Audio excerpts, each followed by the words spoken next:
Hello, guys, and welcome to my channel once again. Today, I want to talk about the Flow network as Flow just released some point system basically that people can deposit it and some kind of tokens and get rewarded with Flow points. Which I'm not really into point system, so I want to recommend other ways you can contribute to the full network and probably earn rewards. So per my analysis or per what I think will be best to reward users with a full network airdrop, probably more of contributors, those who use their testnet, has a lot of transactions, try a lot of features and test a lot of their digital applications. Then for point system users, of course, they're going to get some chunk of the airdrop and for developers and contributors. So today I want to focus on contributing to the full ecosystem, which involves $0 or zero cost. You can just contribute to the full ecosystem without using money, unlike the point system which favors the rich. So you don't need to be a developer to contribute to the full ecosystem, but being a developer is a plus. And just a little bit about Fuel. Fuel is an optimistic rollup for Ethereum. It's an L2 layer 2. So we have the layer 1, which is the base layer, which is called Ethereum. Then we have the L2. But Ethereum uses its own programming language called Sui, unlike most Ethereum um, layers that uses Solidity.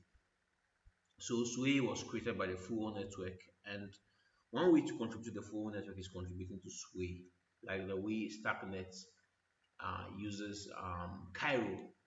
You contribute to Cairo, you also earn Stacknet tokens, like the way Stacknet developers earned 10,000 Stack tokens for contributing to Cairo. So a lot of ways to contribute, and we are going to explore ways to contribute. That's the focus of this video, and you're going to check their GitHub to see the repositories that you can contribute to on the full network. So the full network comprises of the full core, which is the more like the blockchain for full. We also have the full TypeScript SDK, which is used to integrate apps on the full front end. Like you can import a lot of dependencies to probably like wallet connector and a lot of stuff. We also have the Sui programming language, which is built upon Rust. We have the Sui libraries, which are miscellaneous for Sui. We also have the Full wallet, which you can also use. The Full wallet can be installed um, when you go to let's explore that one. Then we have the npm packages, which are additional dependencies for on the full network. So you can contribute to any of them, and most likely you are going to earn rewards. Currently, there are a lot of people contributing to the full network, but not that much, which gives you a plus to get the chunk of allocation that's going to be allocated for these developers. So this is just a few of them, which are the core contributors or the organization members. Then when you go to the full core, we have contributors over there as well. You can see most of them over here. You have 38 contributors for the full wallet currently. We have also contributors for the full core. We have contributors for the full TypeScript, and that's the full dependencies or npm package, which you can use to probably connect to the full blockchain as well. So you can find information on the talks.fuel.network, and I mean there are a lot of ways to contribute. If you want to contribute, they have a contribution guide which you can open over here for the full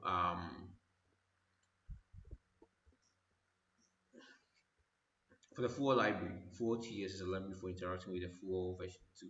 So full keeps on upgrading, and being an early contributor is very important because once you're an early contributor, you can earn a lot.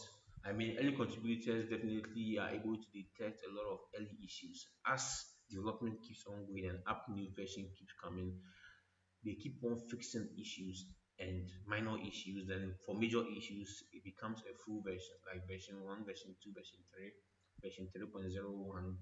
I mean, you have the major issue, you have the minor issues, and all those kind of stuff. So, being an early contributor is really important to detect a lot of issues and to contribute to the full ecosystem, which is going to earn you a large chunk of full tokens once they launch. So, this is just the documentation for the TypeScript SDK, which you can use on your front end. You can look up at the getting started. You can look at the contribution guide. So basically, if you want to contribute, you can report bugs. You don't need to be a developer to do that. You can add new features or bug fixes which are already for which are an open issue, right? So adding new features or bug fixes for which there is an already open issue, right? So if there's an open issue, you can find the issue. So let's take a look at the full. I'll look at the full wallet since it's something that you can make sense of without being a developer. So you can go to the pull requests. You can see that developers have created pull requests for issues, and some of them have been approved. And the way it works is that it goes through a pipeline, right?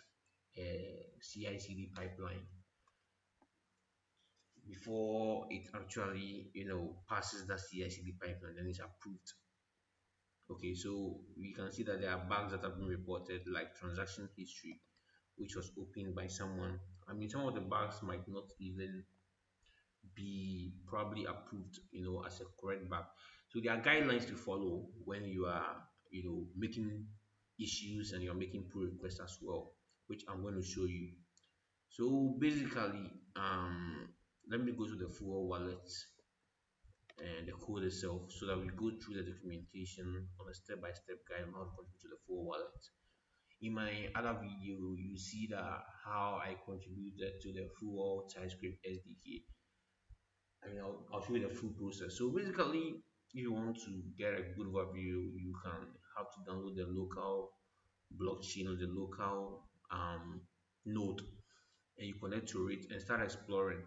That is how to easily detect problems or to just get an overview of how the code works. So I'm going to the contribution guide for the full wallet, which can be found over here, wallet.full.network/docs contribution guide. So you can see it says thanks for your interest in contributing to full network. So this documentation outlines the processes which you can use to contribute to the full network. So there are many ways in which you can contribute to the full network. You can report bugs, you can add new features in an already open issue. You can make new feature requests. So based on your usage of the wallet, which can be installed at wallet.full.network/install. You can see it over there, the process by which you can install full wallet. I already have one. I don't want to activate it now, but I'm sure you've used a full wallet by this time. So you just click on install full wallet, then you click on the supported browser. It goes to the web store, then you add to your browser, and you can enable it since it's disabled right now. It usually conflicts with EVM wallet extensions. That's why I disabled it. So I'm just going to type my password and I'm going to open the full wallet. It's been a long time I use it. Okay, so as you determine bugs, you'll be able to basically you know make make issues, right? So probably I want to bridge from Sequoia um it to this is a new version, so definitely the old version might be erased. I already upgraded it, so until they reach a stable version, that's when they're going to launch their mainnet, and this in a few months, about 2 months, September, I think.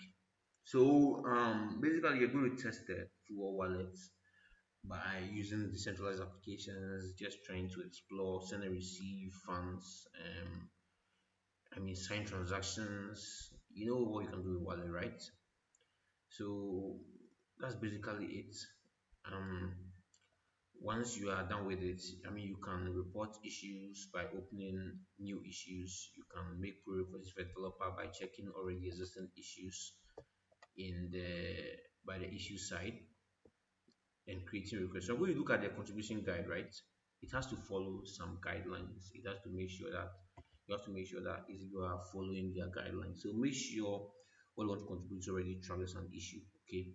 We may discuss the problem and solution in the issue. So sometimes when you go to the issue, the problem and solution has been discussed in it. So let me go to one issue that you previously opened, and it talks about transaction history. So what version of wallet are you using, right? When I type on transaction history, it displays this, refer to the image. Okay, so far one participant hasn't yet been regarded as an issue yet, but I want to pick one that is regarded as an issue. But I'm just basically assessing this to see whether it follows the guideline. So create a Git branch from where you want to base your work. That's usually the master. So once you're on the master repository, you're going to create a branch from the master repository by just clicking on the fork. Okay. So once you fork your full wallet, I already forked mine, so it's going to tell me that it already exists. So I create my fork. I now have it in my, as my repository, and I'm now going to, what am I going to do next? Write code as test case where applicable and commit your work code. So this is mostly for developers. So run test and make sure it passes through it passes the PR. So you can see that there's a CI/CD pipeline in the pull request when you make a push. Okay, this one has been as part of the test. So you can see it checks this mark, right? It links checks and all that, PR check, test, it tests for tests, it tests for end-to-end tests and other stuff. This one didn't pass the test, so it wouldn't even go close to approval. There was one test that failed, I think, which is the validate PR change set. Okay, now we have that add a change set to your PR. So pnpm change set, you need to install pnpm as a global variable and follow the prompts to add a description to your change. Okay, so add change set to your PR. You can see that there is a it's like change log or change set. I mean, there are a lot of pull requests, so you can see change set, right? Where is it? Where is it? Yeah, change set. So you add change set to your PR by using the pnpm command. So if no packages are being bombed, I mean, it's not going to, the change set is not going to basically run. I mean, that's the pnpm change set empty.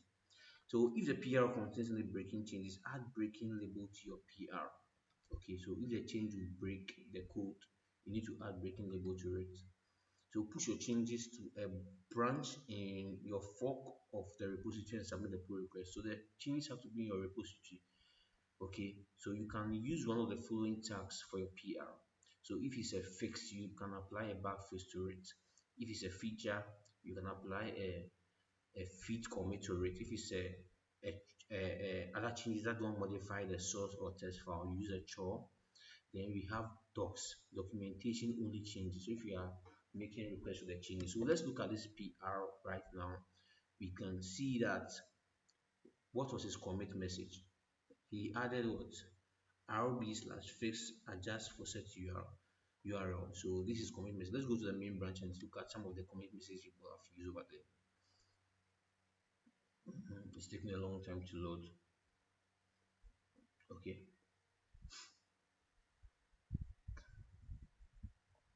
that will give us an overview of how the commit messages should, I mean, the standard they should follow. So you can see this a fix, right? Fix end-to-end contract and test, right?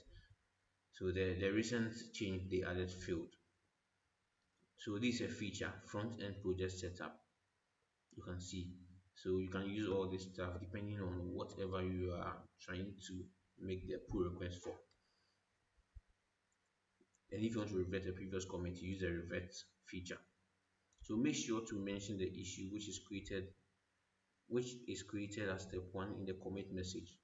Okay, so you make sure you mention the issue. Then your PR will be reviewed and some changes may be requested if your PR doesn't follow the guidelines or if there need to be some changes to be made. Once you've made the change, your PR will be reviewed and approved. If the PR becomes out of date, you can use GitHub update branch button. So when you just go to the branch, you say your PR is not in line with the current branch, you can just an update button will come here to update your PR. So you can update it and it merges the recent changes to the repository you want to merge with the main branch or the development branch. If there are any conflicts, you can merge and resolve them locally, then push to your PR branch. So you have to make sure that the mergeability of the branch is in line with the main branch, or you can rebase it as well. So our CI system, they use GitHub Actions for their CS automatically test all authorized pull requests. So use GitHub merge. Once the PR has been approved by the one who is reviewing it, you can use GitHub merge to approve it. Okay. So this talks about linking issues. I'm not going to talk much about it, but basically, I am looking at this way. The way Fuel is going to reward users is by rewarding developers who contribute to their repositories. You can contribute to the Fuel core repository, Fuel spec, Sway, Fuel TypeScript SDK, Fuel wallet. I mean, these are the popular ones which you might want to contribute. You can see the activity over here. You can see the Fuel TypeScript SDK has been recently very active in the contributions. Okay, just go find a pull request, an issue, create a PR, solve that issue, create a PR, or find an issue and add that issue. You are still a contributor to any of these. So this is basically the contribution guide. If you want to run it locally as well, there's a guide over there. You find that in my next video. But basically, I think as if you want to get rewarded the full airdrop, you should use the full testnet. You should explore, interact with it. You should what else should you do? You should contribute to the GitHub repository, or you can also try their point system. They just released their point system today, and I'm not a fan of point system because it favors only the rich people. So if you want to get a good chunk. I feel the contribution aspect will even give you a good chunk of your airdrop. So that's it for me.